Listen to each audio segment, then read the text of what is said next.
Assalamualaikum warahmatullahi wabarakatuh.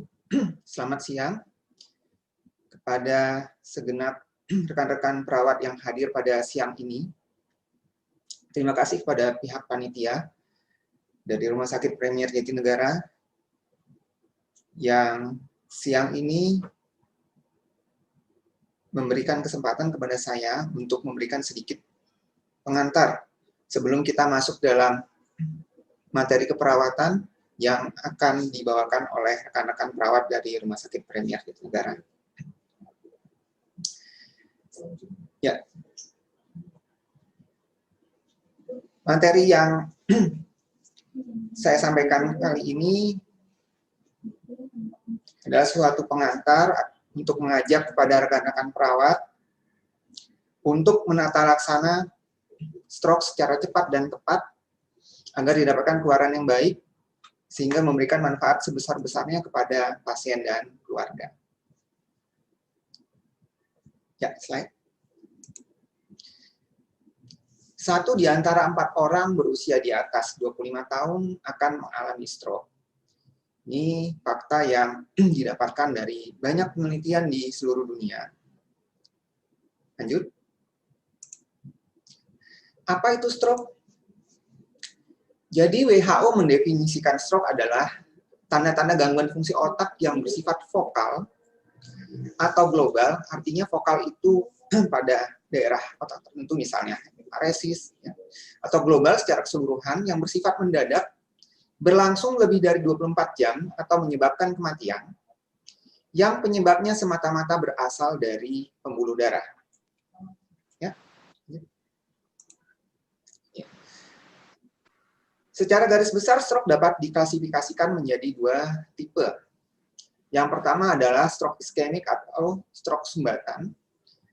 Saat terjadi sumbatan pada pembuluh darah otak akibat trombus atau embolus yang menyebabkan jaringan otak kekurangan oksigen dan zat-zat makanan. Nah, ini ada gambaran di sini, jaringan otak mengalami anoksia atau kekurangan oksigen. Stroke iskemik adalah mayoritas dari stroke. Di kepustakaan dinyatakan pada ras Kaukasoid itu antara 85% hingga 87%, namun di ras-ras Asia mungkin sedikit lebih rendah. Jenis yang kedua adalah stroke hemoragik atau perdarahan. Stroke hemoragik ini disebabkan oleh ruptur atau pecahnya pembuluh darah otak. Nah, kalau di negara-negara ras Kaukasoid, jumlahnya biasanya sekitar 15%, tapi untuk di ras Asia seperti kita mungkin jumlahnya lebih tinggi. Ya, silakan. Nah, saya coba berbagi gambaran CT scan. Seperti apa sih stroke perdarahan? Seperti apa itu stroke iskemik? Pada stroke perdarahan di sini ada gambaran hiperdensitas. Jadi hiperdensitas di sini kalau dilihat di sini, nah ini warnanya terang ya. Ini adalah gambaran darah yang mengumpul. Sedangkan pada stroke iskemik yang didapatkan adalah gambaran hipodensitas. Nah, ini warnanya lebih gelap daripada yang lain. Ini adalah bagian otak yang rusak akibat mengalami iskemik.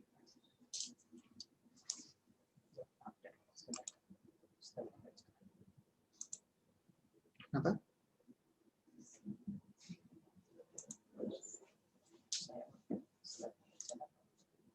Kayak jalan ini. Oh.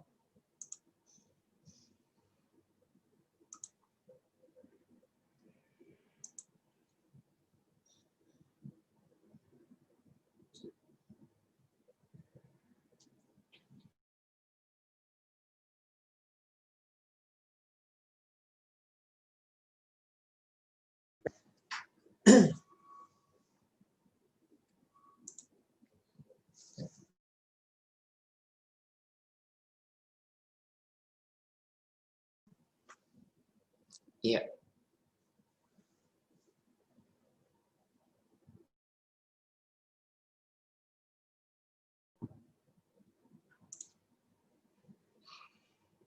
Bisa dilanjutkan?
Ya.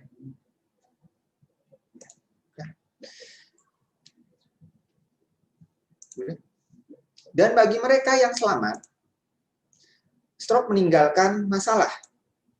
Kita bisa lihat di sini pada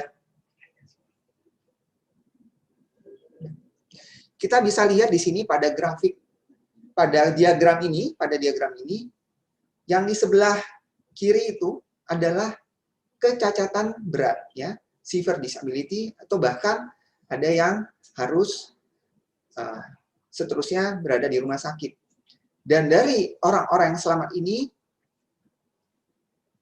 lebih dari 30%-nya akan meninggal dalam waktu dekat. Jadi stroke ini adalah penyebab kematian yang tertinggi, juga meninggalkan kecacatan yang bisa mengganggu fungsi sosial dari si pasien itu.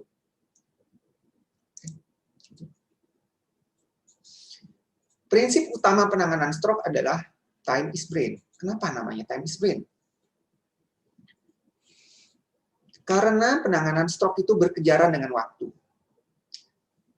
Setiap menit pasca awitan stroke 1,9 juta sel saraf mati. Di sini bisa kita lihat, dalam 30 menit pertama, itu daerah yang gelap itu adalah sel otak yang sudah mengalami nekrosis atau kematian. Ya. Akibat stroke dia tidak dapat pasokan darah, ada di daerah sekitarnya yang disebut sebagai penumbra. Penumbra ini kalau diandaikan seperti sel yang sedang mengalami sakratul maut. Jadi, ini adalah sel-sel yang kekurangan aliran darah, ya. Tetapi apabila kita selamatkan dengan cepat, itu bisa kembali, bisa berfungsi seperti sedia kala. Kita lihat dalam waktu 2 jam, daerah yang nekrosis semakin luas, dan dalam waktu 12 jam di sini, seluruh daerah penumbra tadi berubah menjadi daerah nekrosis. Artinya apa? Artinya, sewaktu kita melakukan penanganan stroke, kita berkejaran dengan waktu dan harus memberikan terapi yang tepat.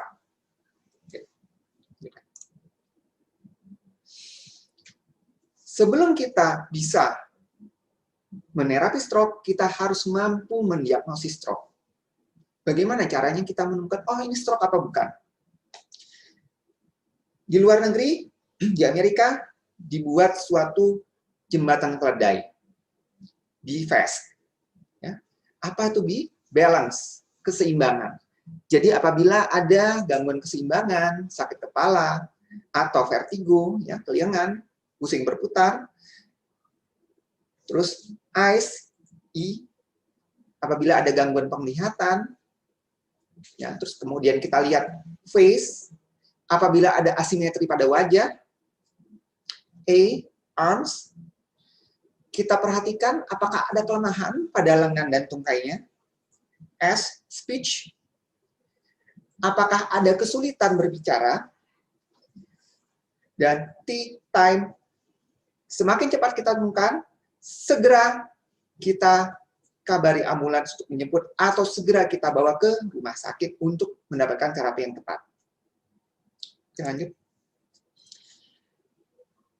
Di Indonesia agar dapat diterima oleh masyarakat lebih baik, jembatan keledai tersebut diterjemahkan ke dalam bahasa Indonesia. Dan semboyan kita untuk menemukan stroke di Indonesia adalah dengan slogan segera ke RS. Senyum yang tidak simetris, ya, tersedak, sulit menelan, terutama air. Ya. G, pasien diminta bergerak, menggerakkan separuh anggota tubuh, apakah melemah atau tidak. Ya. Ra, apakah ada bicara pelo, atau tiba-tiba tidak dapat bicara, atau bisa bicara tapi tidak mengerti pembicaraan kita, atau bicaranya tidak nyambung. Kebas atau baal, atau kesemutan separuh tubuh. R, rabun, ya. Ada gangguan penglihatankah? Ada pandangan satu mata yang kabur, yang terjadi tiba-tiba. Dan S, sakit kepala hebat, yang muncul tiba-tiba dan tidak pernah dirasakan sebelumnya. Gangguan fungsi keseimbangan, atau rasa berputar, atau gerakan yang sulit dikoordinasi. Oke. Ya. Bisa diandaikan perang terhadap stroke ini seperti sebuah permainan. Selama bertahun-tahun, kita selalu menjadi pihak yang kalah. Hingga kita temukan upaya yang mengubah permainan ini dan kita bisa meraih kemenangan. Inilah terapi trombolisis. Studi pertama trombolisis pada stroke pada tahun 1958. Tetapi trombolisis belum dimasukkan dalam panduan resmi. Setelah pada tahun 1995,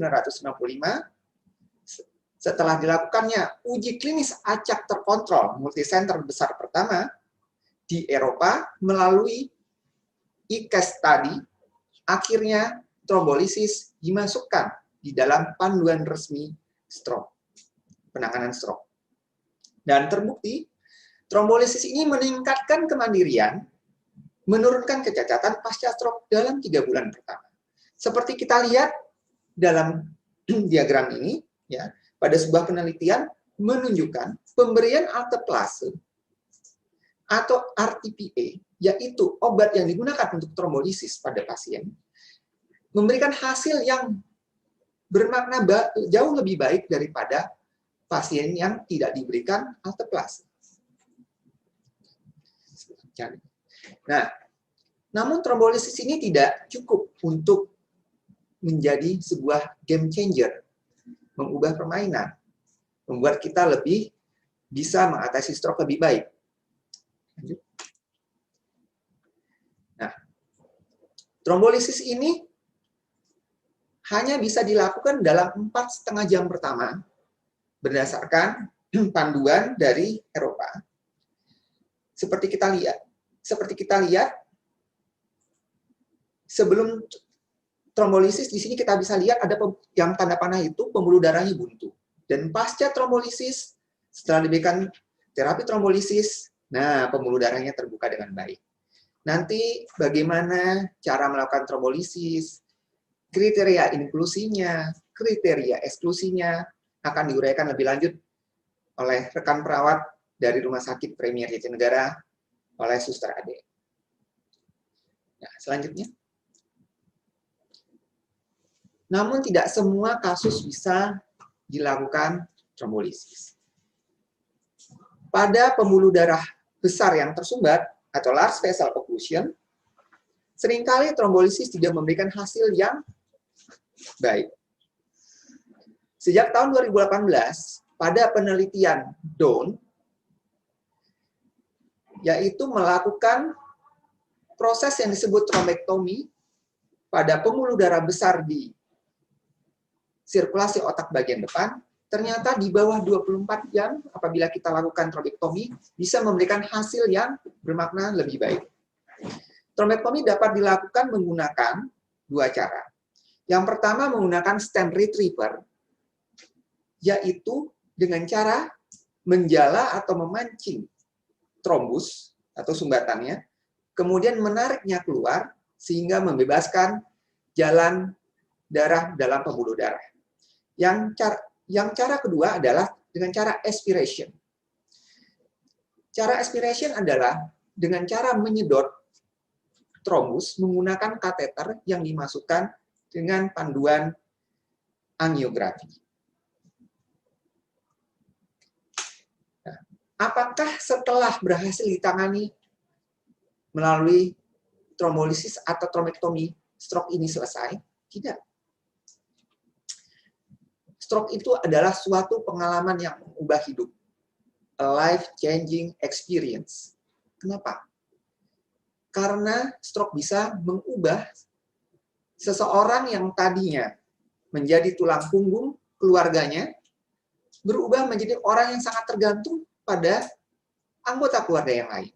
Tergantung pada orang lain. Pada penelitian di Inggris, menunjukkan bahwa sebagian besar penderita stroke menderita fatigue atau kelelahan, kemudian merasa tidak berdaya, kemudian mengalami disabilitas atau kecacatan, gangguan memori, bahkan depresi dan gangguan mood dan gangguan komunikasi. Nanti pendekatan psikologis pada pasien untuk mengatasi masalah-masalah ini akan diuraikan oleh Suster Wardiana pada sesi selanjutnya. Pada pandemi kali ini, penanganan stroke kita tidak bisa anggap sebagai business as usual. Pandemi ini memaksa kita keluar dari zona nyaman, sehingga bukan hanya prioritas kecepatan dan ketepatan penanganan stroke, tapi ada prioritas baru yaitu keamanan terhadap risiko penularan. Namun, kualitas pelayanan tetap harus dipertahankan. Dan bagaimana caranya kita tetap menjaga kualitas pelayanan? Kita melakukan pemanfaatan teknologi yang akan dibahas oleh Bruder Reza pada sesi selanjutnya. Ya, untuk memberikan gambaran betapa pentingnya kita menangani stroke dengan cepat dan tepat, ini ada kasus laki-laki umur 46 tahun terjatuh di kamar tidur 2,5 jam sebelum masuk rumah sakit, tak dapat bicara, mata kerap melihat ke kiri, ada rasa kelingan, memiliki riwayat penyakit jantung dan hipertensi yang tak terkontrol, dan pasien ini adalah seorang perokok. Tekanan darahnya 97/70 mm air raksa, frekuensi nadi, pernapasan, dan suhu tubuh normal, dan didapatkan adanya hemiparesis kiri dengan skala motorik 3. Oke, lanjut. Nah, ini gambaran stroke-nya. Ada hiperintensitas pada otak sisi sebelah kanan, ini yang menyebabkan kelumpuhan sesisi kirinya. Kemudian dilakukan trombolisis intravena dan hasilnya kekuatan motorik sisi kiri bertambah baik, mencapai normal 5 sesaat sebelum pasien dipulangkan, dan akhirnya pasien dapat berbicara kembali dan dapat bekerja kembali seperti semula. Jadi ini adalah pesan-pesan dari saya agar segenap rekan-rekan perawat itu menginternalisasi nilai bahwa stroke itu harus ditangani dengan cepat dan tepat untuk mencegah kecacatan, kematian, dan agar memberikan manfaat sebesar-besarnya pada pasien dan keluarga. Terima kasih.